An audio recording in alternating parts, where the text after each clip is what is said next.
एक औरत की शदीद ख्वाहिश होती है कि जब वो तकलीफ में हो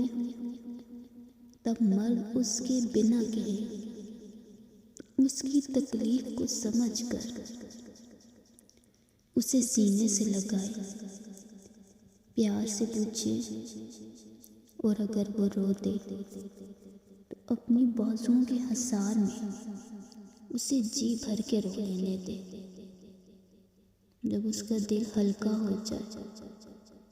तब मोहब्बत से उसके आंसू साफ करे और खुद के होने का एहसास दिलाए, तसल्ली दे कि मैं हूँ तुम्हें सुनने और तुम्हारे बिखरे वजूद को समेटने के लिए। यकीन माने ऐसे मर्द नायाब होते हैं और ऐसे मर्दों की औरतों के चेहरों पर अलग ही इत्मीनान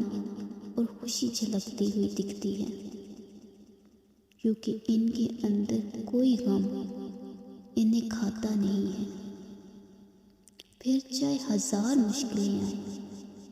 कोई परवाह नहीं होती,